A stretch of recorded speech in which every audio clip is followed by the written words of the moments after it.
Welcome to the RunDown on A2DRadio.com, worldwide leader of real talk, of course. Zach Burr, Ralph Delavecchio, Sean Watson in studio, Matt Cinsuti, Metal Matt on the ones and twos. Big Eagles news broke yesterday. Needed some wide receiver depth. We saw that in the first preseason game against the Buccaneers.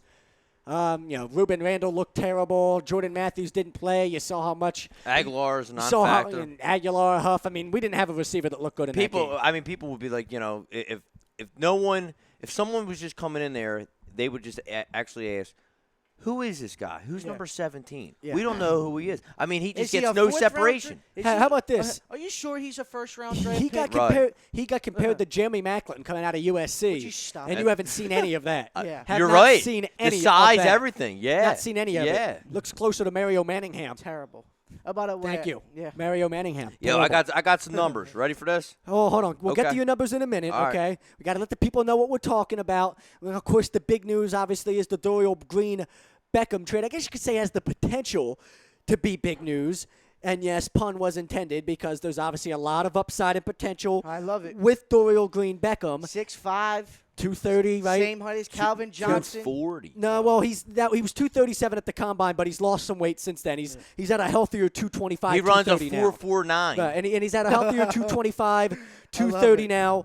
Big possession type of receiver. I love those possession receivers, Sean. Pylon, I love them. Yo, throw it up. That's all you have to do is throw it up. And, Third and goal on the 7, where you're going. It's a low risk. It's a low you better risk. throw a safety over the top, too. It's a low risk, high reward type of move.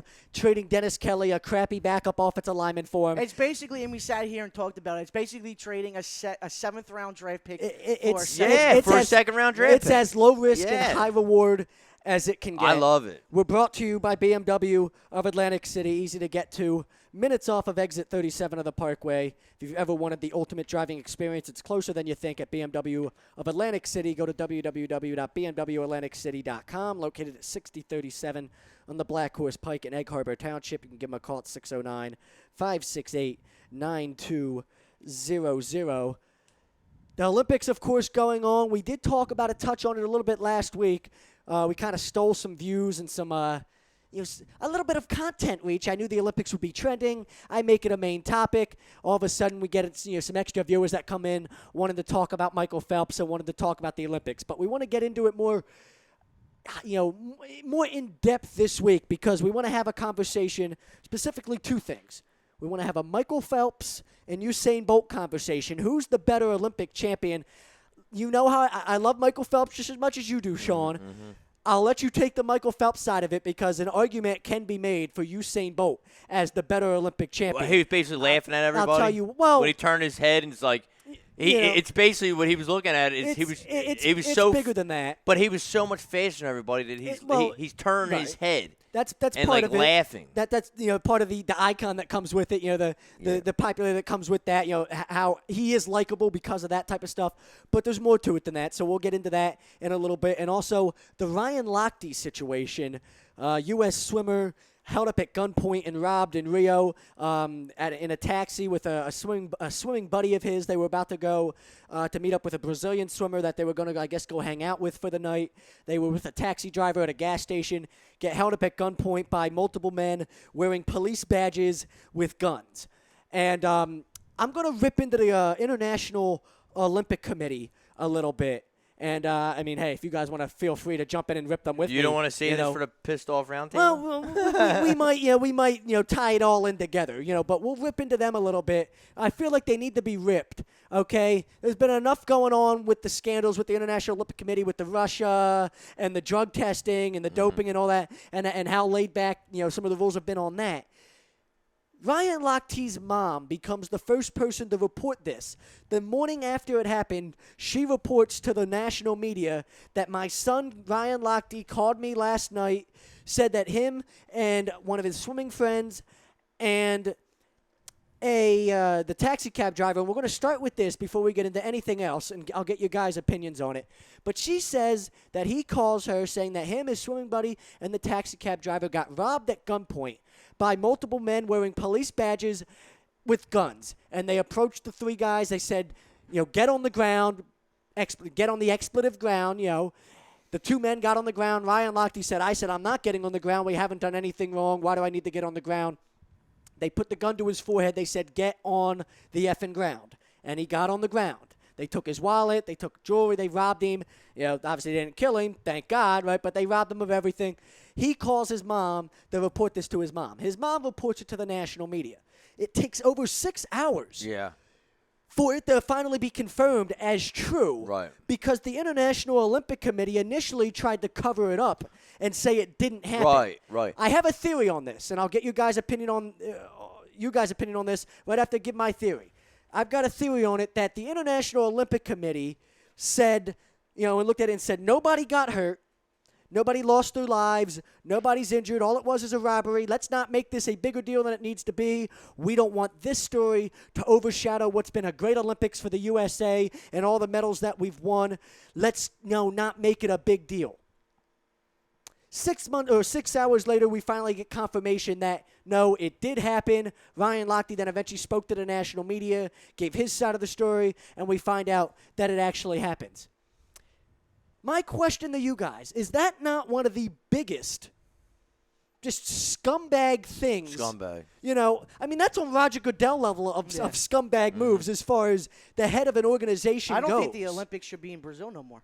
Well, that's the other side to it, and a phenomenal point, because we were worried about this type of stuff pre-Olympics. They had the Zika virus. They had people the robbing Zika people. Virus. That's why we were worried about possible That's why the terrorist NBA attacks. players didn't want no part of being around there. They wanted to go get a ship, a boat They're somewhere. on a cruise ship right right, now. They're on a cruise ship. Right. Some of the top NBA players decided not to go. Jordan Spieth decided he wasn't going to go represent the USA on the golf side of things. Well, Johnson too. Dustin Johnson, Wayne Gretzky's son-in-law. He said, lucky man, bastard gets to go to sleep next to Paulina every night. It's what a piece of crap. Yeah, what a lucky man he is. He doesn't go because he's worried about it. What's his name? Jason Day, the Australian golfer, number one golfer in the world, comes out, and his wife, another one that's just absolutely smoking. He comes out and says, specifically mentioned the Zika virus. Jordan Spieth wouldn't mention the Zika virus. Jason Day did, and said that, me and my wife want to have more kids. I'm not going to go compete in Brazil, in Rio, in the Olympics because of the Zika virus and other concerns that I have. Me and my wife don't want to jeopardize our future and the kids that we want to have. Right. So this was stuff that we were kind of concerned about coming into. And probably LeBron would probably say the same thing. I just went to 7 NBA finals straight. I'm coming off an NBA title. Okay, number one, I got to rest my body. Yeah. Number two, why am I going to go over to a country that I can go and get bit by, a mosquito, and next thing you know, I got this virus? I mean, it could happen, right? Long term, the other side, why would I want to go put my body in jeopardy after the war that he went through carrying that team through the finals anyway? Right. If I'm him, I might second, And he's thinking that the NBA team right now are just going to blow everyone away. Right. But they're struggling. They're struggling. And see, this is funny because we talked about our favorite Olympic event a couple weeks ago, and we wouldn't talk about basketball because we said how dominant we were. This is the only time we want to watch the Olympic basketball team, right? Is when they're close to getting beat. I was thinking about turning on the game yesterday because it was such a close game. There was actually a chance maybe they could get beat. And I was intrigued by it. How bad is that as Americans, I know. only time we want to watch the U.S. basketball team is if they could get beat? That's kind of ass backwards when you think about it, but that's where we're at as a country. The first 5 games they played, they were blowing teams out of the water. We'd rather watch Kerry Walsh Jennings in women's volleyball. And they're dominant too. Did they win last night? No, she got lost. She got beat for the first time in her Olympic career. She got beat by Brazil. You want to know something? One thing about that was one thing about that. That's a little bit of a conspiracy theory of your own. Brazil happened to be the one that ended but you want to know something? And the undefeated streak. One thing about them, that's all they do, man. They get on the beach and they just play these games. They're probably playing cornhole and everything else. Are you friends with somebody from Brazil? No, but they have beaches. That's all they do. They have beaches. And soccer. That's all they do. Yeah, and play soccer. They play these little games. And that's all people do in Florida is play golf, right? That's all, Just that's all we do. Probably. You're probably right. That's a big time retirement home. Look at the hockey teams. But you're going to get us in trouble. Sean's going to get us in trouble for. No, I'm just saying. I'm going to have to look up stats and be like, listen, the stats support that there's a lot of retirement. A lot of retirement facilities in Florida. I don't want to have to dig up those numbers, though, Sean. My cousin Vinny want to move in there. Not from the movie, but I have a cousin Vinny. No pun, intentionally. The pun was definitely intended. Absolutely. You getting a Beckham shirt or jersey? I'm not getting a Beckham jersey. I'm a grown man. I'm not getting a Beckham jersey. He's going to go get Josh Gordon if that ever happens. I'm not getting a Beckham jersey. I might get a Josh Gordon. Oh my God. China? I don't know. Maybe. Yeah, China. I'm not getting any Eagles jersey. No. $40, right? China. Yo, so I got a Nick Foles jersey for Christmas. What was that? I think it was like 2000, the year he got traded. Yeah. Why would you do that? No, it was a present. It was a present. Oh. And then he gets traded, and I told myself I'm never gonna ever get an Eagles jersey ever again. And yet here you are about. No, to get I don't buy jerseys jerseys no more. I just buy the shirts. And you're a Michigan State fan wearing a Coastal Carolina shirt. Was that a gift too? Yeah, my mom got this for me. Why? She went down there for visit her friends and stuff like that. Wait, so I got a question for you because we need to make light of this because on Facebook there's a picture of a baby. Is that your new baby brother? No, Is that your nephew? It's my nephew. Yeah. That's your nephew. Okay. Yeah. I was like Ralph's like an older brother, and he's got he's on diaper duty or something because I saw the Facebook post. I was like, all right, we gotta get more information about this come Wednesday afternoon. So Ralph's got a new baby nephew. I got a question. I got a question for you guys. I kind of wanted to get this off my chest. So is it an older sister's kid? Yeah. Older sister's kid. Okay. In all 4 major sports, Philadelphia. Yes. Who is Mr. Philadelphia? Who is the top-rated player of all time in Philadelphia? The most liked, the most durable, the Mr. Philadelphia. If you want to go and say this guy is significant, we love him. We can't boo him. I'm getting at with Chase Utley. What Chase Utley did yesterday. Yeah, okay? I mean, you can he make hit 2 that home argument. runs. Everyone clapped him. When he hit the first one, everyone stood up and clapped him. You know what I mean? Now, I know, it's crazy. He hit the grand slam. Stood up and clapped him, right? Now, if it was anyone else, would they boo him? Now, here's another question. Phillies are what, 7 games out of a wild card spot? Yeah, but everybody, they're not going to. everybody knows it's write them off. That's smoke and mirrors. They're not. They have no chance. Yeah. If the Phillies were a half game out, right? Okay, and Chase Utley went and took the dagger to him. Do you think that reaction last night would be different? No, I mean, Chase is one of the few athletes. There's always been athletes like that in the city. I mean, Reggie, left for free agency, goes to Green Bay, still goes in the Hall of Fame as an Eagle. Dahl can always come back, and he's always going to be an Eagle. Right. I think in 15 years, Ryan Howard can come back, and he's going to get a Chase Utley type of reaction and Jim Thome. And Chase, Jim Thome played 4 years here, and he gets that type of reaction. There's certain at Mike Schmidt, and the reason I say Howard eventually will get that type of love is because Schmidt went through the same type of stuff that Howard did. Schmidt used to get booed out of the building back in the day, right? Because as good as he was, they expected he so much of him. it was his fault. He's taking fault for it. And he admitted that the pressure would get to him at times, and that he heard, Yes. he had rabbit ears and heard too much of the boos and stuff sometimes and let it affect him. But now here we are, how many years later, and he's loved in this city. He's on Chase Utley level. Chase Utley's Utley's now reached a Mike Schmidt level, and I think Howard will be one of those guys. So if you had a Mount Rollins Rushmore, will be one of those if you had a guys. Mount Rushmore, you had to take one player from each franchise. Who would it be? Your opinion? Well, AI is the guy from the 100%. Sixers, and AI is another one of those guys. You look at the level that he's at. Yeah. You got one. He's on that level. AI is 100%. He's on that level with Chase, with Dahl. One thing about Dr. J, and I love Dr. J, and he won a championship for us the whole bit, but Dr. J, when he was around, he didn't sell out playoff games. AI sold out regular season games, playoff games, sold everything out, changed it. Because of just how many guys there were that were loved. I mean, somebody might say Larry Boa. You know what I mean? You in this generation, people that grew up in this generation, me and Ralph are going to look at a guy like Utley, and that's going to be our guy. He can't do and nothing Howard, wrong. and that's going to be well. If you remember when Chase that was Utley, always the one thing that in 2014. All right, it's the one legitimate argument that is a guy like Ryan Howard never reached that same level. Right. Ryan Howard got tore apart for certain things. While Chase Utley, no matter what he did, could never do no wrong, and it seemed like was never going to get crucified in this city, and that was fair. Right. It's not Chase Utley's fault because he didn't create that; the fans created that. But Howard, it's unfair that Howard got treated the way he did when you look at how Utley's loved in this city. Howard should be loved the same way, and I think at some point, that's my point, I think at some point down the road, 15 years from now or whatever, he will. Howard will be loved in the same way that Chase Utley's loved. And he's the fastest player to 200 home runs. He probably should be loved like that right now. Yes. And he's just not. But it's not Chase Utley's fault. And at some point Howard's going to get to that level of respect that the same level of respect that the fans have for Utley. Howard will get to that level.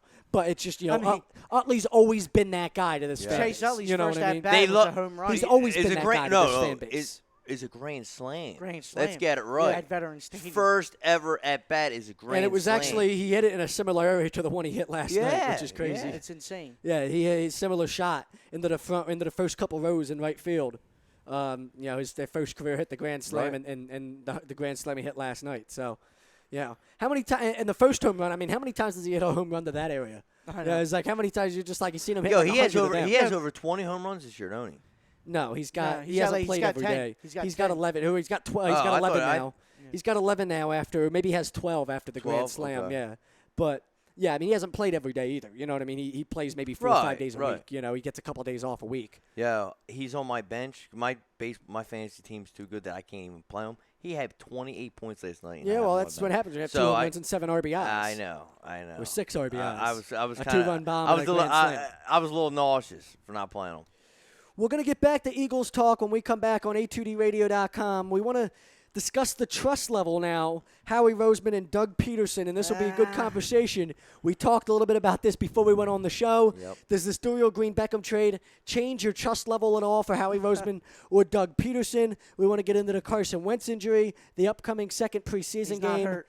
And we'll also get into a Michael Phelps and Usain Bolt argument, or not argument, but debate. Who's the better Olympian? And I wanted to bring the European title belt with me again today, like we did a few weeks back, just so we could, have a true championship belt for who the true champion was. But we decided to leave it at Maddie's house. So we'll get into the Eagles conversation. Howie Roseman, Doug Pederson when we come back. This is the Rundown on A2DRadio.com, brought to you by the Sports Outlet. For all your sporting needs, go to 703 Black Horse Pike, Glendora, New Jersey, 856-939-2030. Email sportsoutletnj@comcast.net. Visit their website, www.sportsoutletinc.com.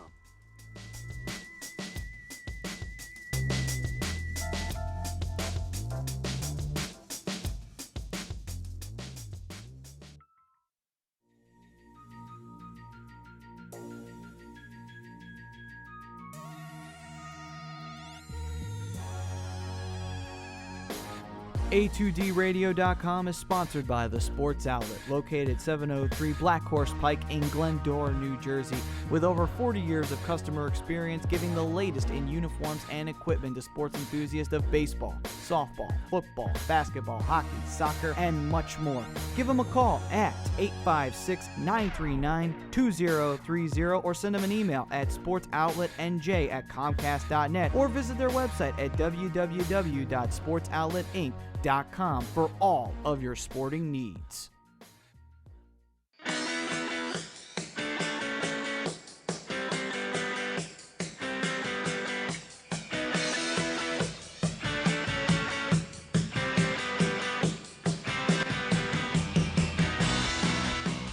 Hey, do you need to get your skills in shape? Then contact the Scanzano Sports Center, located at 5 Carnegie Plaza in Cherry Hill, New Jersey. You can give them a call at 856-889-3434 or visit them on the web at www.scanzanosports.com. John Scanzano offers individual, semi-private, and team training lessons in hitting, pitching, catching, outfield, along with turf rentals. The Scanzano Sports Center is equipped with a 31,000 square foot indoor facility, 4 batting cages, and a 4,000 square foot strengthening and conditioning room. So what are you waiting for? Contact the Scanzano Sports Center today.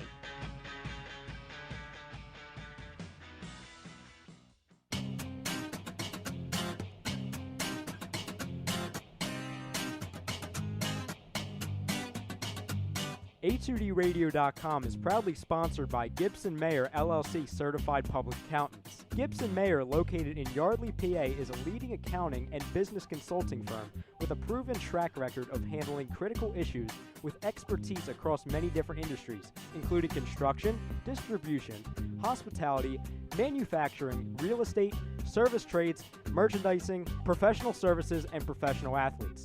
Give them a call at 215-369-3300.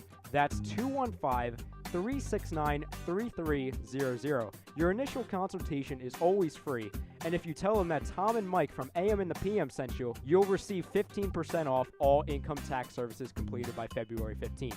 That's Gibson Mayer, LLC, Certified Public Accountants, 215-369-3300, or visit them on the web at www.gibsonmayer.com. That's gibsonmayer.com.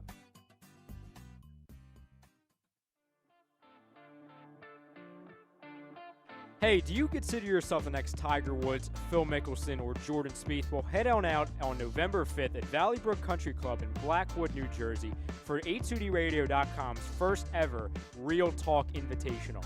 $125 per person to enter, teams up to 4 members, and it includes all you can eat and drink and contests including longest drive, putting competition, closest to the pin, and the hole-in-one contest. Once again, it's November 5th at Valley Brook Country Club in Blackwood, New Jersey. The guys here at A2DRadio.com hope to see you there.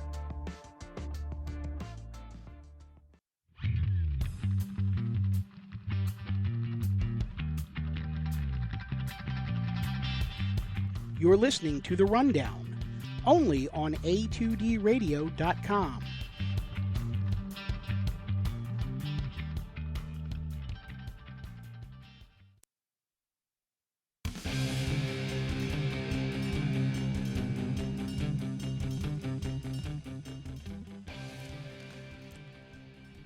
This is The Rundown on A2DRadio.com.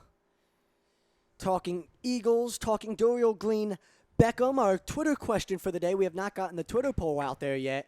Twitter question, how many receptions will Dorial Green Beckham have for the Eagles this year? A, less than 30. B, 40 to 50. C, 55 to 70. D, more than 75.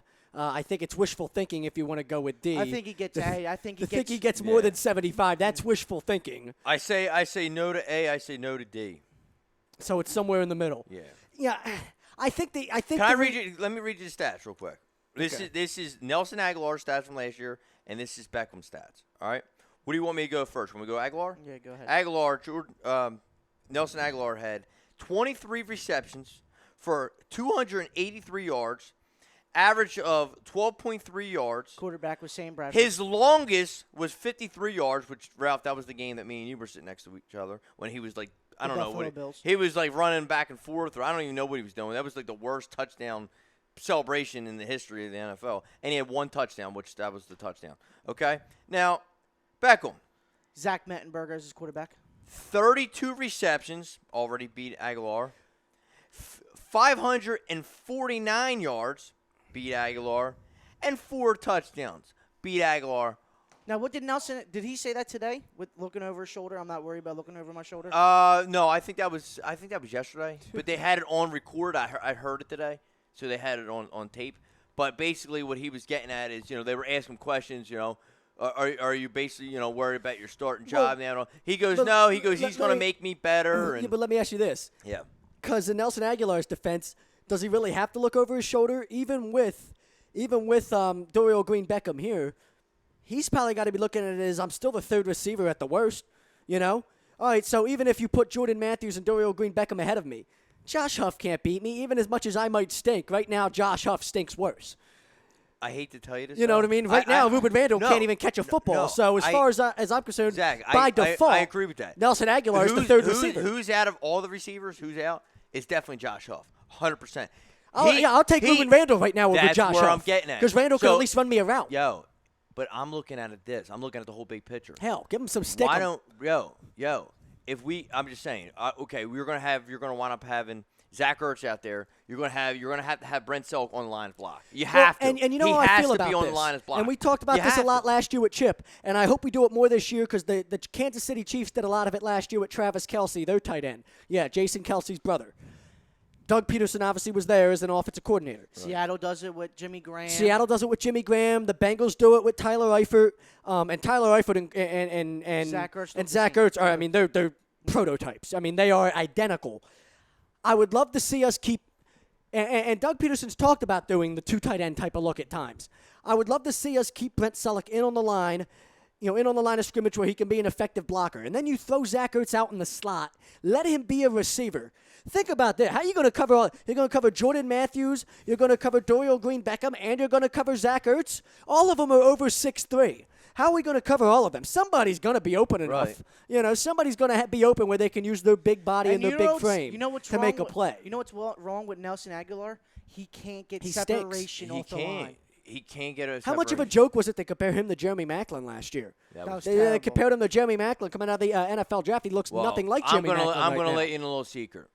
Chip Kelly, as far as you think he knows talent, right, because he wants to claim that he knows talent, he had one. Nelson Aguilar's a college receiver. Listen, he had one diamond in the rough talent player, and it's still a question mark because he has to stay healthy, and that's Jordan Hicks out of his third round. I mean, let's go through. I mean, come on, you want to go through the draft? We can go through the draft if you want. No, because we got bigger things to get I'm into. just We saying, we could go through the draft next week if you want. I'm just saying, Chip Kelly, what other player that is you come out and you're just like, oh my God, this guy is unbelievable.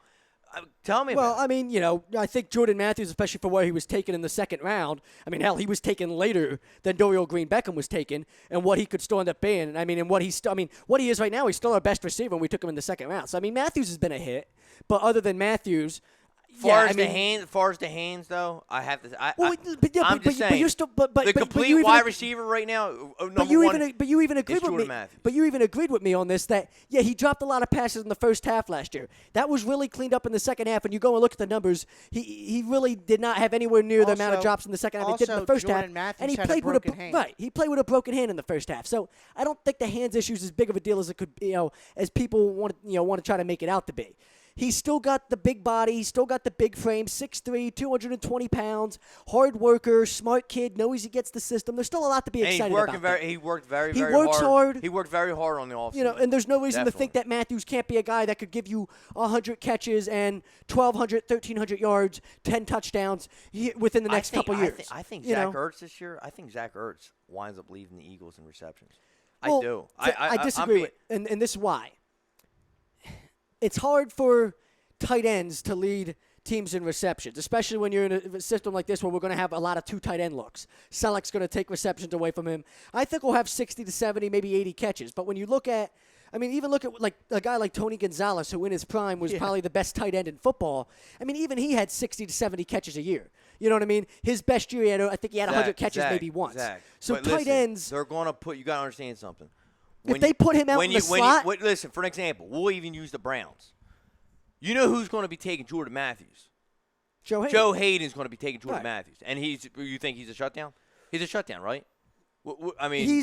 He's not on the level of those. I think there's he's not a true Darrell shutdown. Revis, but he's a little under. He's a little under Darrell Revis. This is my argument with Josh Newman for you. There's only two shutdown corners. There's two elite level corners in this league: Richard Sherman, Darrell Revis. It's Revis, Sherman. Those are the two elite shutdown corners. Other than that, they're tier 1.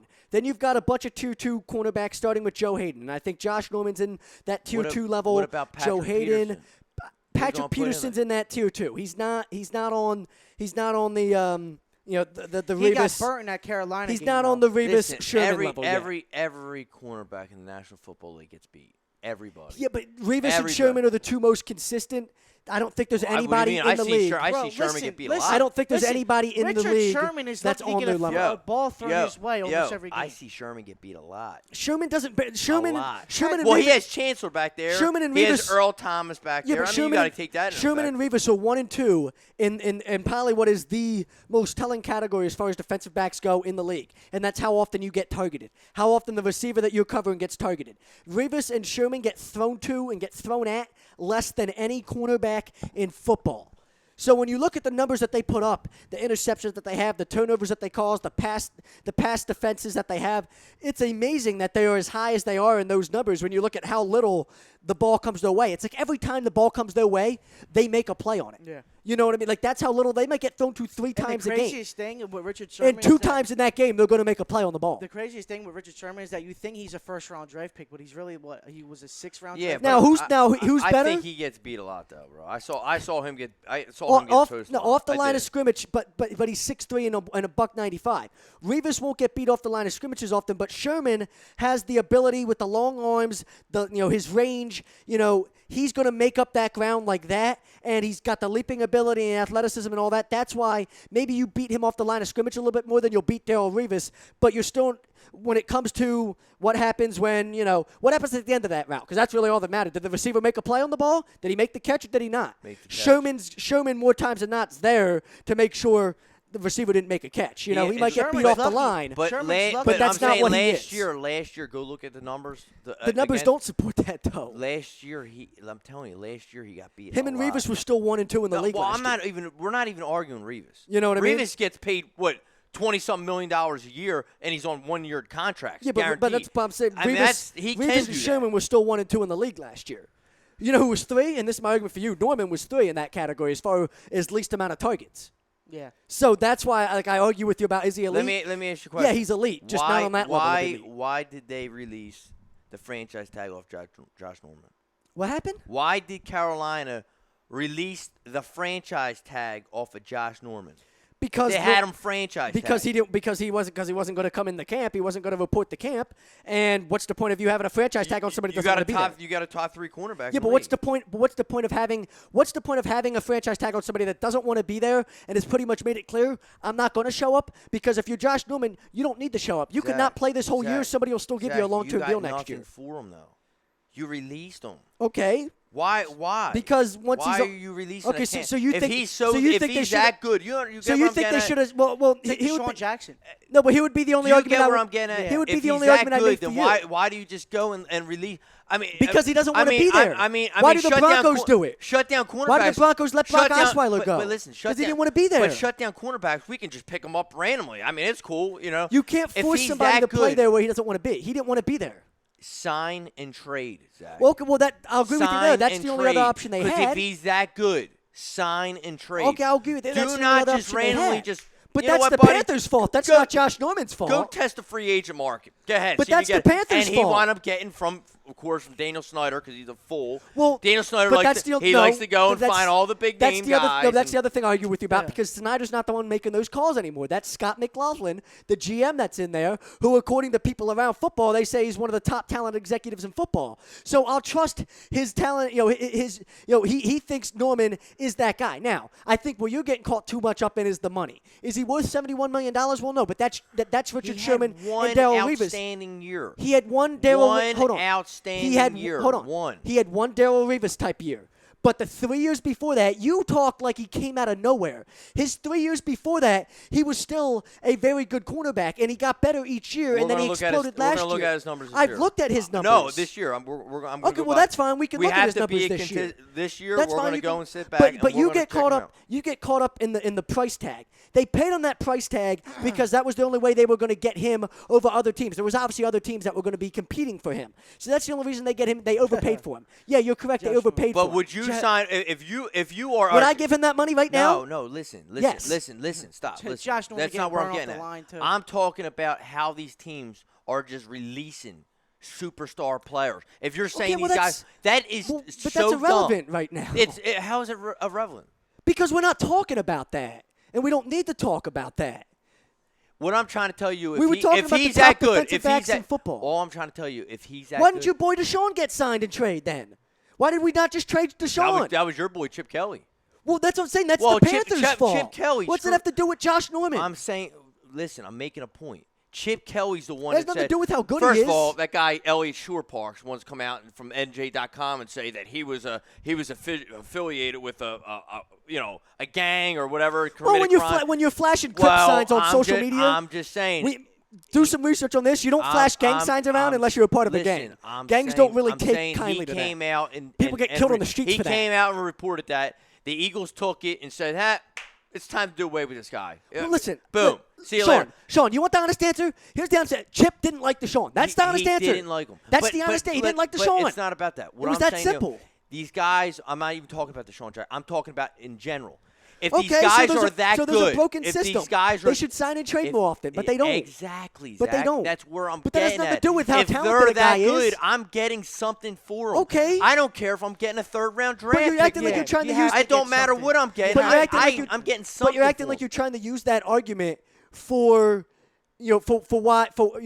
why Josh Norman isn't an elite player because the Panthers didn't think he was talented enough to sign him and trade him. Zach, The other side of that, we're going to see how good he is this that's year. fine. Because he's been getting eaten up but this is my every point, day Shaw. in practice. What the hell does a sign and trade or him not being signed and trade have to do with that?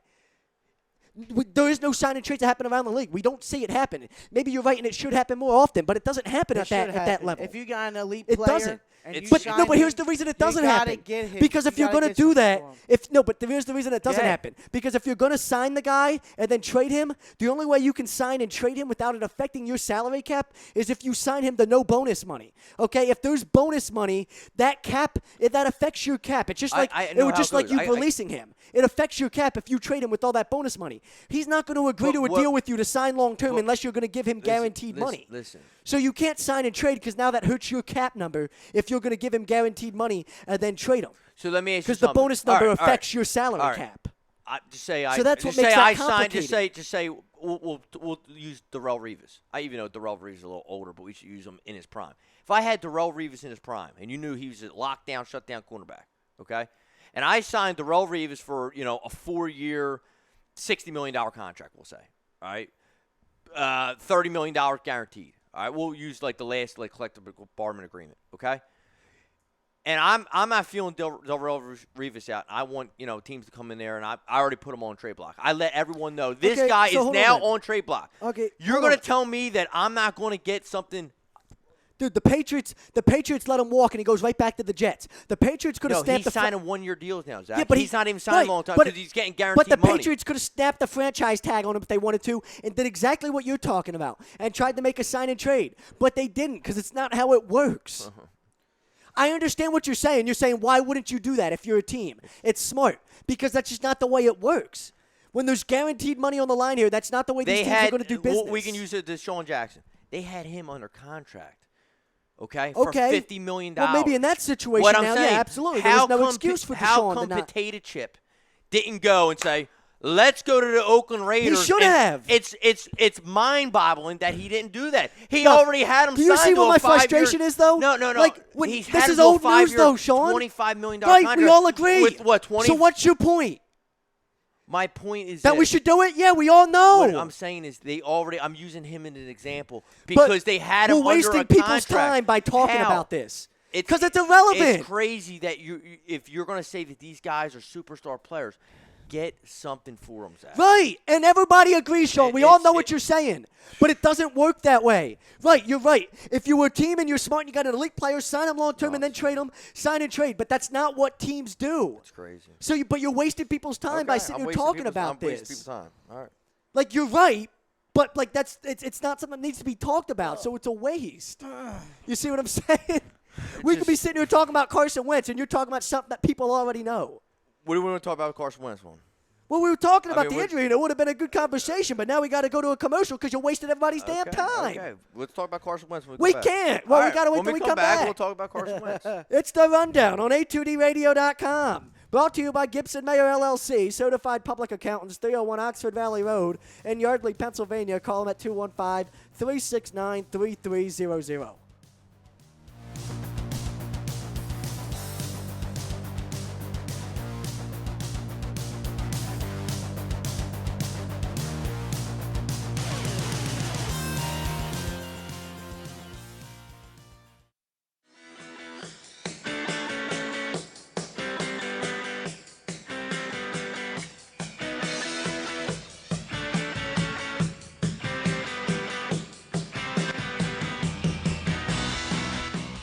Hey, do you need to get your skills in shape? Then contact the Scanzano Sports Center, located at 5 Carnegie Plaza in Cherry Hill, New Jersey. You can give them a call at 856-889-3434 or visit them on the web at www.scanzanosports.com. John Scanzano offers individual, semi-private, and team training lessons in hitting, pitching, catching, outfield, along with turf rentals. The Scanzano Sports Center is equipped with a 31,000 square foot indoor facility, 4 batting cages, and a 4,000 square foot strengthening and conditioning room. So what are you waiting for? Contact the Scanzano Sports Center today.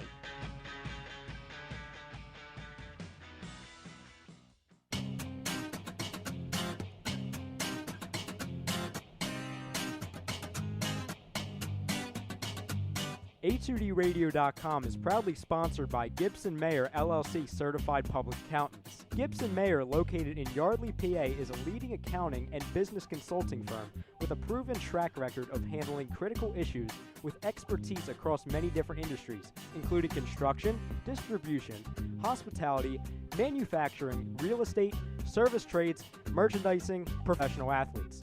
Give them a call at 215-369-3300. That's 215-369-3300. Your initial consultation is always free, and if you tell them that Tom and Mike from AM and the PM sent you, you'll receive 15% off all income tax services completed by February 15th. That's Gibson Mayer LLC Certified Public Accountants, 215-369-3300, or visit them on the web at www.gibsonmayer.com. That's gibsonmayer.com.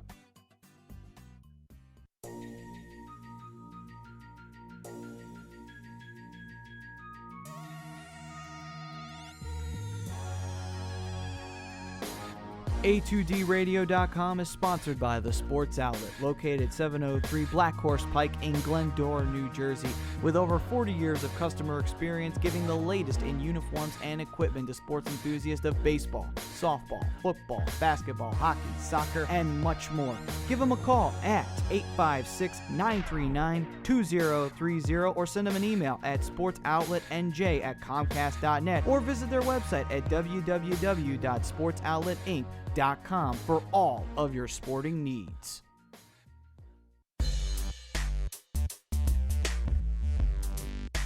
The Rundown, only on A2DRadio.com.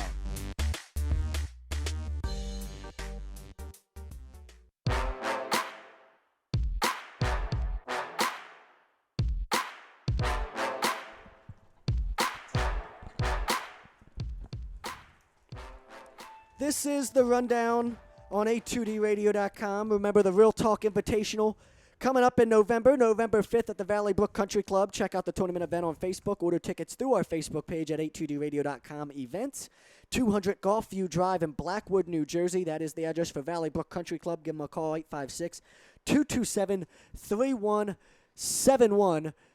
Trying to get as many people as possible. We want 200 people, $125 for an entrance fee per person. Anybody that's played in any of these big foursome, four balls, best ball, any type of these tournaments like that, listen, that is a phenomenal price. You're not going to find it any better at $125 per person to get in. Sean, I know you work at a big company, Elliott Lewis. Do they do?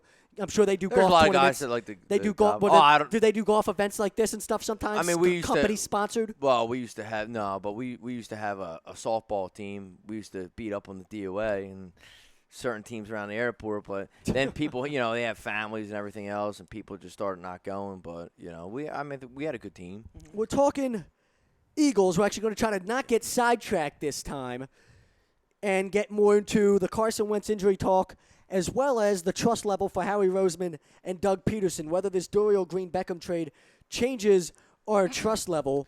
And our Twitter question, how many receptions will Dorial Green Beckham have for the Eagles this year? 33 votes. Final results, 58% say 40 to 50 catches this year in this offense. So that's a fair number. That's fair enough. I think you're going to look at Jordan Matthews and Zach Ertz are going to be the top two leading receivers reception-wise, and then you'll have reception spread out, between everybody else. I could see Green Beckham realistically having the third most receptions, maybe being up there with Selleck competing for that role. Darren Sproles up in that conversation. I don't think Selleck's going to be up there because he's going to be on the line. He will be on the line, but I still think we're going to run a lot of I think Ertz is going to. It's going to be Matthews, Ertz, and Beckham. But if you run a lot of two tight end systems with Ertz out in the slot and Selleck on the line, you're still going to have a lot of times where you're going to have two tight end routes. I would agree with you far as receptions, if we had Lane Brain still on the line, but we're missing him for 10 that might even games. be more of a reason. We're going to get the ball out as quick as possible. They're not going to have these quick flat routes and stuff. The guys like Selleck coming off the line. But I'm saying they're not going to. They're going to have him on the line. I'm telling you. They're not going to. So you think he's just going to be on the line to block and not actually running routes? No. I'm not the whole entire game, but I'm saying that he's going to have his work cut out for him. The Eagles are going to have him on the line majority of the time. But I'm not, Zach. If this whole scenario, this whole Lane Johnson thing kind of put us on a setback. If we had Lane Brain still on the line right now, I would agree with you that Selleck would be have a phenomenal year as far as receptions. But I think that as far as if you want to tell me the first top 3. I'll go Jordan Matthews. I'll go Zach Ertz, for reception, and then I'll go with Green Beckham. And I think Sproles is up there. I think Sproles is probably our 4th. You can stretch him out, and when you look at the lack of depth everywhere, Aguilar, Huff, you can put Sproles in the Randall. slot too. I think I'd rather Sproles in a lot than tell you the truth. I think Sproles would be more of a mismatch than Aguilar. How about this for 4 wide receivers? If you went Matthews, Green, Beckham, Ertz, and Sproles, that's your 4 receiver set. I'll be cool with that. You know what I mean? I'll be cool with that. I think some way, somehow, you're going to find ways to get the ball in Sproles' hands. Just look at the history of what they did in Kansas City with Jamal Charles. I'll be cool. So I think you're going to see. If you go tell me that's going to be our new wide receiver core, I'm cool with that because Sproles is so. Sounds a lot better than Aguilar and Huff. I'm agreeing with you on that. I mean, there's no Huff stinks. Terrible. Josh Huff stinks. He has 2 highlight reel plays. One of them he did a freaking flip. In the end zone over the goal line. And the other one was that one that was nice. He went across the middle, caught it, and he took off like a rocket ship. And all of a sudden, I'm looking at him going, oh, my God, we actually have a speedster now. You know what I mean? And then what happens? Disappears. Down the toilet. Remaining of the season just vanishes. Let me ask both of you guys a question involving Doug Pederson and Howie Roseman. And when it comes to the Dorial Green Beckham trade and the reaction to this Lane Johnson suspension, does it improve your trust level in the combo, the Jeffrey Lurie, Howie Roseman, Doug Pederson combination, or does it maybe make you trust them less? And we got into a good debate about this pre-show, right, about how it makes you feel about them. My concern about Doug Pederson from the beginning, I mean, we've been sitting here since January when we hired him, and I've not I have not strayed away from this. I am legitimately concerned that he's overwhelmed in the position of head coach. Yeah. You have to manage 55 grown men. Okay, you're not running an offense. You're not just running a system. Listen, Dougie, it's not high school no more, You're managing 55 grown men, a bunch of different personalities, and a complete football team here. And you can't give me because Jim Schwartz is here and because this guy's in here and now Doc's in the front office that he's got this help. You're the face. You're the head coach. You're supposed to handle all these things. And what did we talk about last week? We were concerned. We said how Doug Pederson handles this Lane Johnson thing is going to tell us a lot about who he is and what he's going to be as a head coach. He's got to make a decision, and he's got to make that decision with confidence.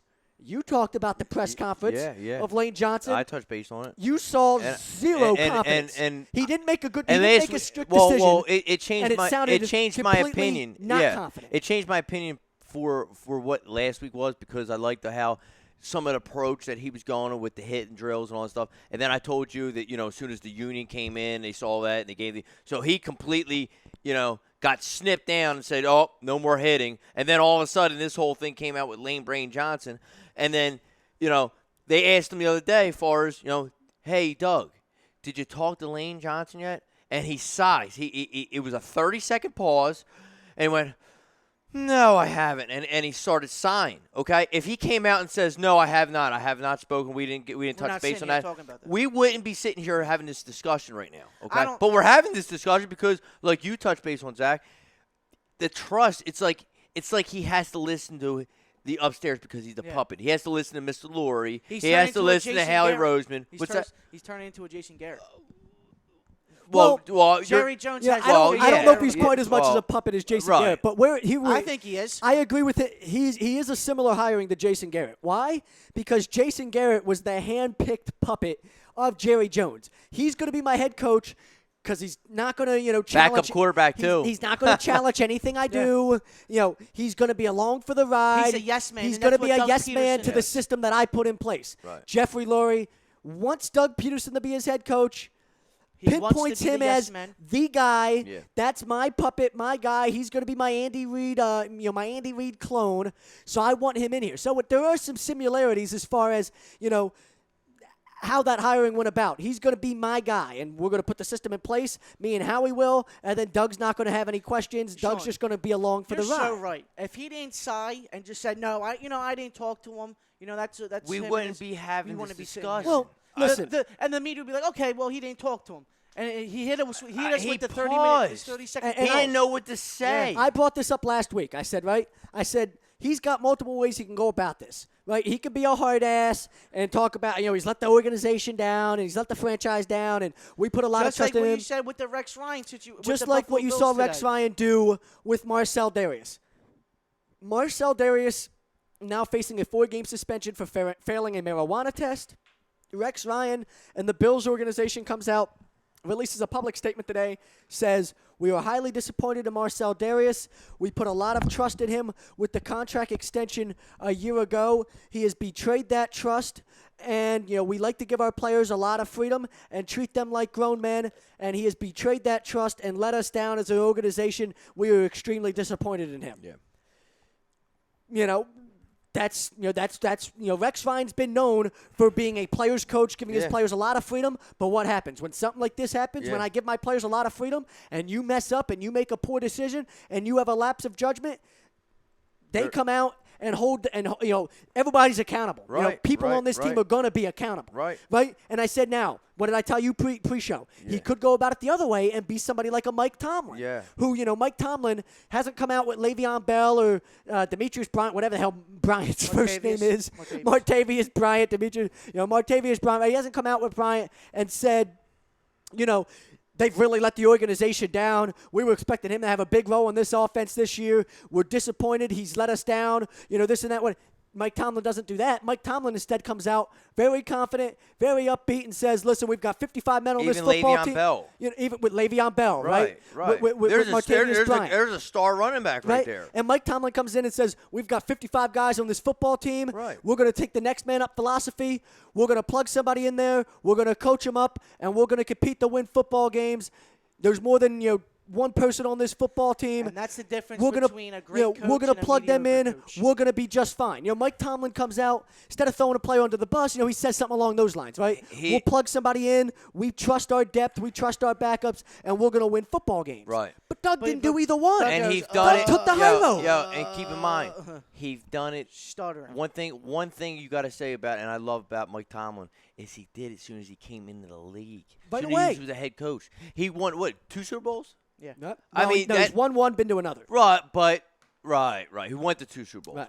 But hold on. Oh yeah, you're right. That was Cowher won the first one. Yeah, not Carroll.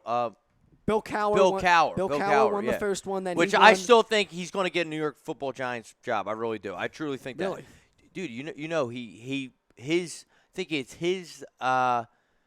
Right, he's married. He's married, right? His He's married into the mark. Right. His father-in-law. Yeah. There's something would happen, but he's married into the mark. Listen, he's happy at CBS, just like John Gruden's happy on Monday Night Football. But something telling me that $7 down the million. road, yeah, I got that. But something's telling me down the road that he's going to want to get back into coaching football, and that's the job. I mean, if there's all 32 teams, do you agree that that's where he goes? I don't think he takes another job. I don't really think he has any interest in being a coach. If he were to go back, he couldn't be an NFL coach anymore. His style would not work. The NFL and the way it's played now, all the rules to protect players, you can barely hit guys anymore. Bill Cowher's system would not work today.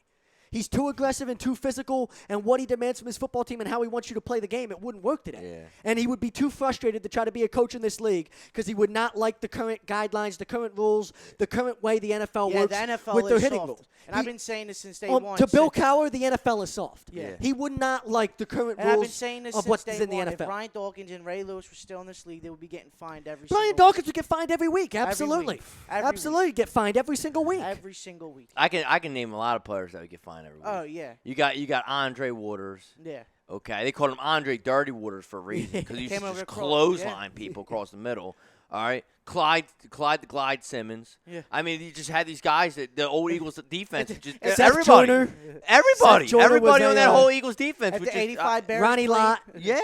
At the 85 Bears played in this Yeah. generation. Yeah. You know, the whole team would get that's the one thing I think suspended. holds Bill Cowher back. But from the taking reason another why NFL is job. because back in them days they didn't know the precautions about concussions. That's why. Well, okay? we've learned that they did, but the NFL covered it up. But big they're- time. right, but it never came out. The It never players leaked never out. knew about it. Right. The league did, and they never That's told the what I'm players. getting at. They never leaked out as far as the players and the safety. Now, I mean, could- you look at that movie Concussion. Right. I mean, just go look at that. And that's based on the true story. Yeah, right. yeah. I could see Cowher taking a front office role at some point, going into retirement, kind of like Tom Coughlin's just taking a role with the NFL, and Tuna, offices. Big Tuna. You know, like, well, I don't know. I don't know if I could. I don't know, like I don't see him taking like a president of football Okay. operations role, but just some type of front office role, some type of executive role, Yeah. because he is married into the Mara family. Saying, you know, giving him some type of executive role where really how much work does he does? He probably sits at home and watch tape of college players, Right. you know, and gives his 2 cents on it. But how much work is he really doing? He's just an executive that happens to be around. I could see him taking something like that, but he's never going to coach again in this league. Too much pressure, and it's just you know, he grew up coaching in this league when it was much different, and I just don't see him being But, able to adapt. Zach, to the and current I style. know we're in a pass happy league. I understand that. I get that where we're going. It's pass first rather than run. Right. But the Pittsburgh Steelers blueprints for all them Super Bowls was defense and ground and pound. They would just pound the ball right down your throat. If it was Deuce Staley, if it was the bus, But that they was- would just but that pound the was ball still down back- your throat, and they had that unbelievable defense. But that was still back when you could win that way. I understand. You know what I mean? The Baltimore Ravens. Okay, that was- the Jamal Lewis, Yeah, the yeah. old ground and pound. We're you know, talking about the last I 5, 6, I'm- 7 years I where the understand. NFL has now But- adjusted to this new school but style. that's why I'm saying that That's why we're Roethlisberger just threw for 4,800 yards that's last why year. I'm career saying high, that's right? why I'm saying that we're in this now pass happy league now. Roethlisberger's in his 13th year, and he threw for 4,800 yards, a career high. Drew Brees. I mean, You Drew know? Brees. I think he averages over 4,000 yards per season, right? Yeah, he's had He five, averages. He had 4 straight Right. 5,000 yard seasons, But which was crazy. I'm saying his average is 4,000 yards Yeah. per season. Yeah. I mean, that's where I'm getting at. We're in a pace happy league, but you also the run more plays blueprints- now than you ever do too. So, and this is what I think this is what you get at talking about. Like a running game is still very valuable, and the Saints have seen that. That's why the Saints haven't been back to a Super Bowl Yeah. since '09 because as much as Drew Brees can throw the football around, they have never found that balance with the running game. A great running game is still valuable. But you run more plays now and you run it more up tempo now than we Right. ever did at the NFL level before, which is why you're going to see every elite quarterback throwing for over 4,000 yards. You know, what's his name throws for 4,800 yards last year, but Le'Veon Bell runs for a lot of yards though too, right? You know, Cam Newton does what he does, but Jonathan Stewart still ran for over 1,000 yards last year, right? Yep. So, you know, the good running game to balance off that passing game is still valuable, but the idea of playing football, the same type of smash mouth football as we used to know smash mouth football Yeah. back in the 90s, that's changed. No, there's no I such thing as that understand. type of smash you go mouth back, football You anymore. go back to the top. All right, but you need the win. In But this you league. need the balance. The You still do need the the balance. win in this league, though. The win in this league, you must have a franchise quarterback, correct? Right. And And that's something that's different than 15, 20 years ago. You must have a good defense. Zach, go, Unless you have. Well, let's go yeah. Denver. Denver, No, right? no, hold on. we You can don't go. even We need can go through to the list teams. because I'll agree with you 100% because Aaron Rodgers has not been back to another Super Bowl for that reason. Right, So, exactly. But I think at the same time, it's not as much about The New York having- Giants. Did you see their defense? Remember that? Yeah, but to your point, it's not as much about an elite defense as much as it's about having a defense that's capable of making plays, you know, at the right times. The Giants defense had a perfect system. They had guys that got to the quarterback, and they were able to make plays and get to the quarterback at the perfect time and got really hot in that playoff. They gave up a lot of yards. They had Fred They Robbins. gave up a lot of points. They had But they Justin got Tuck. but they got to the Michael quarterback. Strahan. Michael You know, Strahan. they got to the quarterback, and they were able to be disruptive. Yeah. You know, so you need to have a defense that can disrupt the saying- offensive system the in saying some is way. true. A defense that can disrupt what the offense is trying to do in some way. But if they don't you need go- to be a top 5 defense. Let's as go. far as Let's yards or go any of look that. at the. Let's go look But at you the need to top. have a Let's defense go that look can at do the top something. 4 teams last season. Right. Right. Arizona Cardinals, great defense. Right.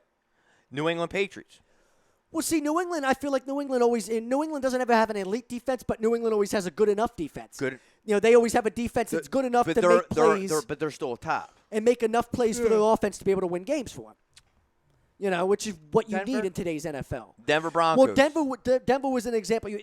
They had a top defense in the league because they knew they had to with Peyton being on his last leg. The same Carolina Panthers.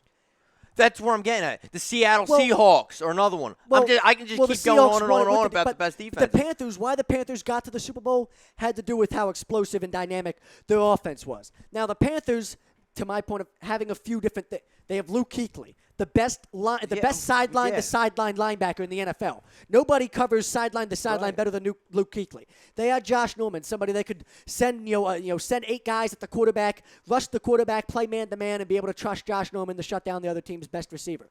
Did a good job of it last year. They just signed Kurt Coleman to a nice deal. Well, see, believe that we let this guy go. Well, we wanted a safety. He overachieves in that system. He overachieves. I think he's gonna completely take a step back. I this got year. you. I got you. But he still played very well last season. He had a very good year for that. So we look at all that, and we look at the defenses, those top defenses that we mentioned. We're probably in that conversation. We've got a top front 7 in football. You got to put the Eagles up there. Well, we get linebacker. We don't have a lot of depth there. We don't have a lot of depth at defensive back. And Jalen Mills, as good as he's apparently looked in training camp, looked absolutely terrible. Yeah, you could not have looked any worse in that first preseason game. He looked lost. Could not. Yeah, he did. He looked completely overwhelmed. How about that one play that went for a touchdown? I mean, he was okay. He's too handsy. All he does is grab. He was two steps off from the ball. They said that he was going for the ball. Mike Mayock was like, "Oh, he's going for the ball." First of all, I'm sorry. And then I know Mike Mayock gets a lot of respect. Mike Mayock's an idiot. He sounded like a 100% stone cold idiot. 2 steps is a lot. It is. In the NFL, 2 steps is but a lot, our secondary's still weak, right? We don't have a lot of depth there. Yeah. Right? Now our offensive line's even weaker. We've got question marks at quarterback, right?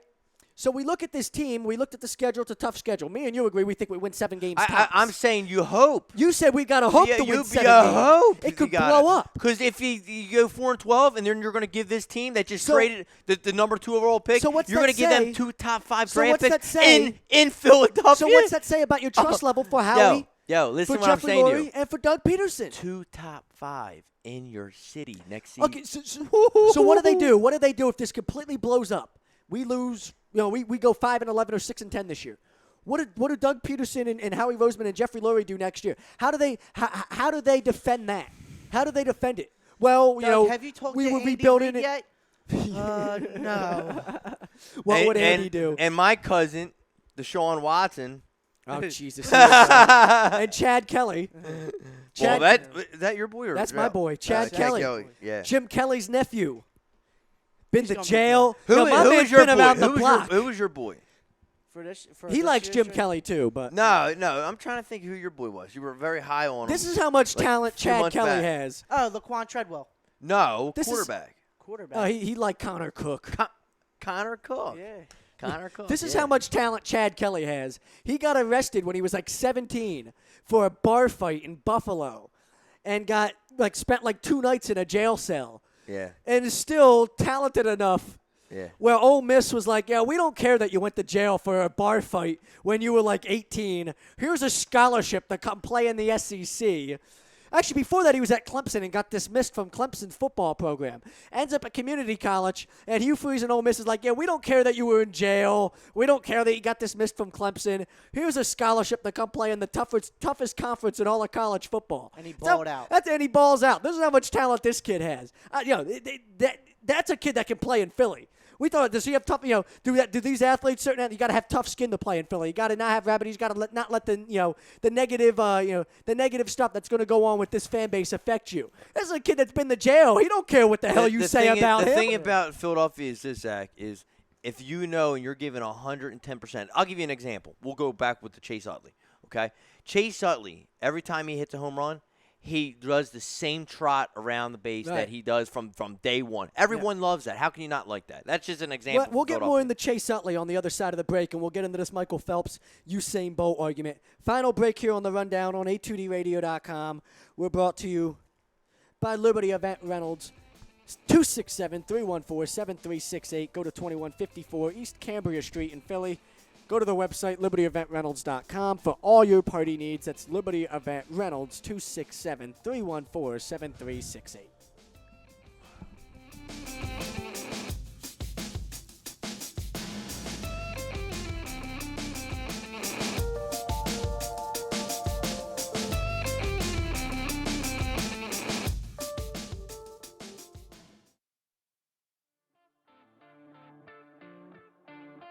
Hey, do you consider yourself the next Tiger Woods, Phil Mickelson, or Jordan Spieth? Well, head on out on November 5th at Valley Brook Country Club in Blackwood, New Jersey for A2DRadio.com's first ever Real Talk Invitational. 125 per person to enter, teams up to 4 members, and it includes all you can eat and drink and contests including longest drive, putting competition, closest to the pin, and the hole-in-one contest. Once again, it's November 5th at Valley Brook Country Club in Blackwood, New Jersey. The guys here at A2DRadio.com hope to see you there.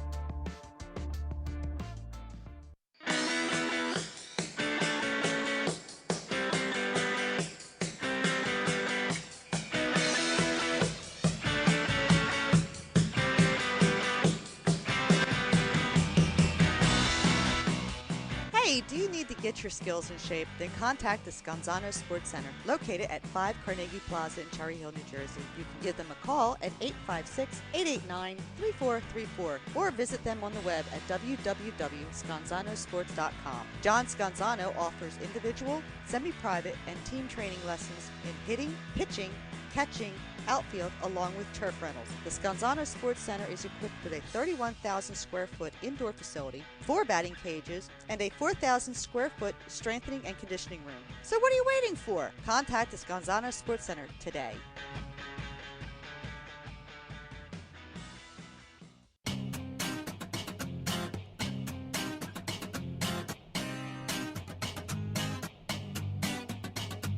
A2DRadio.com is proudly sponsored by Gibson Mayer LLC Certified Public Accountants. Gibson Mayer, located in Yardley, PA, is a leading accounting and business consulting firm with a proven track record of handling critical issues with expertise across many different industries, including construction, distribution, hospitality, manufacturing, real estate, service trades, merchandising, professional services, and professional athletes. Give them a call at 215-369-3300. That's 215-369-3300. Your initial consultation is always free, and if you tell them that Tom and Mike from AM and the PM sent you, you'll receive 15% off all income tax services completed by February 15th. That's Gibson Mayer LLC Certified Public Accountants, 215-369-3300, or visit them on the web at www.gibsonmayer.com. That's gibsonmayer.com.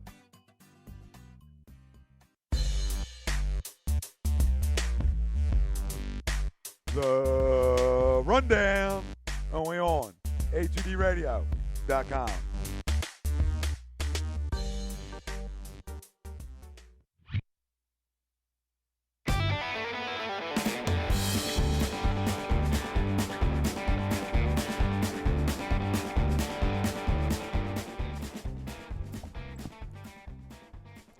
This is the Rundown on A2DRadio.com. Brought to you by Scanzano Sports Center, located at 5 Carnegie Plaza in Cherry Hill, New Jersey, on the campus of King's Christian High School. Give them a call at 856-889-3434. Visit the website, www.scanzanosports.com. We've both, all 3 of us, there's 3 of us here. Me and Sean, we've definitely come to this conclusion, I guess, that we definitely don't, we don't trust Howie Roseman, Jeffrey Lurie, or Doug Pederson.